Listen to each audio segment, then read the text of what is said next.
It's not very complicated. You have to have a good product, and then you have to communicate that product and service, and then you have to do that over and over and over again, and then something good will happen. Yet, everybody wants to know how to get from $0 to $1 million, or from 0 to 1 million followers fast. Fast is fundamentally the scariest word for me in business. Everything that has happened that's been good to me is slow.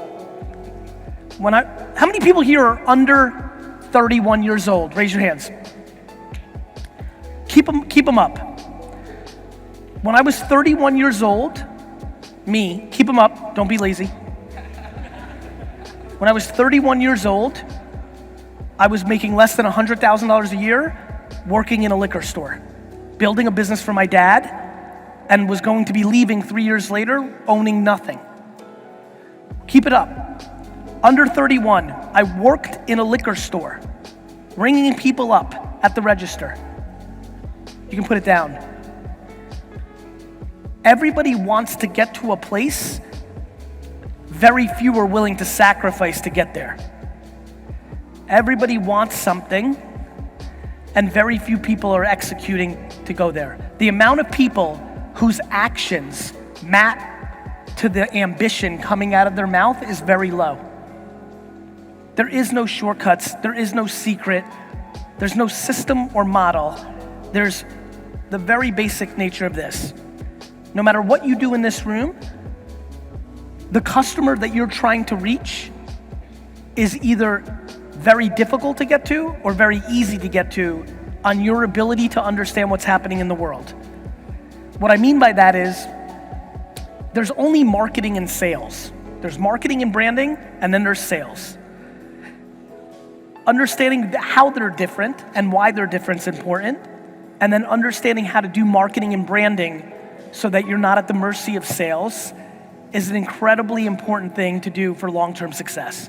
So for me, I spend all my time trying to figure out for my businesses and for the businesses I'm an investor in, how do you build a brand so that you're not at the mercy of sales or other platforms? How do I get you to want to do business, period, regardless of any other variable? The only way to do that is to bring more value to the consumer than you're asking for in yourself. The main reason that people struggle with social media content being successful for them is because when they post, they're selfish, not selfless.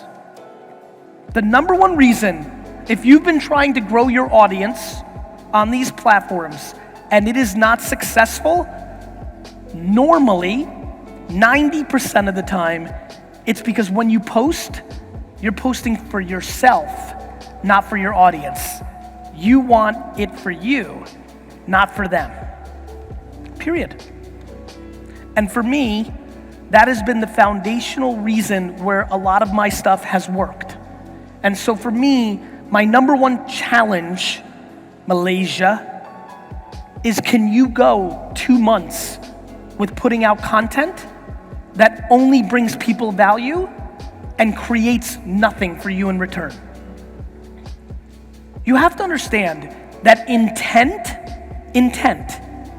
is the most important part of the process. If you're putting out a piece of content just so it goes into your funnel so that you can make money on that person, you're fucked. Let me say it one more time for the kids in the back. If the second you post a video or a picture or written words, in your heart, the reason you're writing it, the reason you're recording it, the reason you're posting it is to get them into you so you can sell them, you're in trouble. Because you may be good enough in the short term to get some money up front, but you will never build something long-term and meaningful. And until you understand that, you will continue to look for shortcuts, quick fixes, systems, and all sorts of other horse shit to let you make some money in the short term, and that is the macro vulnerability. The end. Actually, I can leave now. I'll stay. because I think I'm contractually obligated. But the reality is that I genuinely feel that to be true. So look, here's what's happening. We've never lived in a time where the attention of our consumer is easier to get to. The cost to do content on Facebook, Instagram, LinkedIn, these platforms is super low. It's super low. It's hard. It takes time. You need to make a lot of it, but the cost is low. The ads are low, and even more importantly, the organic reach on some of these platforms is very high. Back to the first point I made on the other side of the stage. If what you're saying or writing isn't bringing value to the audience, it's selfish for you to get their money, you're gonna lose. Whoever holds their breath the longest wins.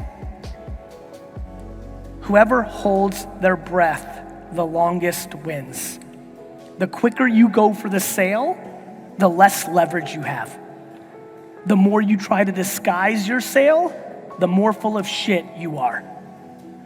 This is the foundation and the framework that has forever worked for me. I will give you the tactics one more time.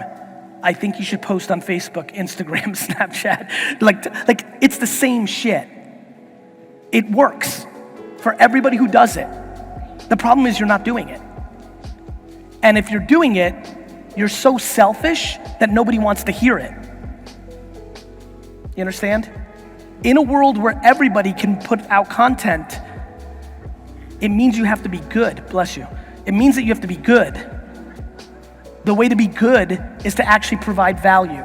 The way to provide value is actually care what they think, not what you think. I don't want to be a motivational speaker. I don't want to talk in theory, but I'd be lying if I didn't tell you the reason I keep going higher is because it's been so clear what to do. Like, I guess maybe you all got, I write the books, like it's there. I put it out every day, it's there. What has transpired over the last 3 years is I'm like, why are people still not doing it? I can tell you exactly what to do. Figure out how you talk best, pictures, videos, written word, audio, post it on Facebook, LinkedIn, it's that basic. That's what's led me to all the shit that I start thinking about, which is why, judgment, insecurity, lack of confidence, faking it, which then doesn't feel good after a while, so you're stuck because you know you're lying, right? And so my biggest concern is that when people push you to wealth quickly, inevitably you have to fake it. And the reality is, that's why I talk about documenting it, not creating it, right? Just film, talk about trying to figure it out. That's real. Talk about the judgment of others. That's real.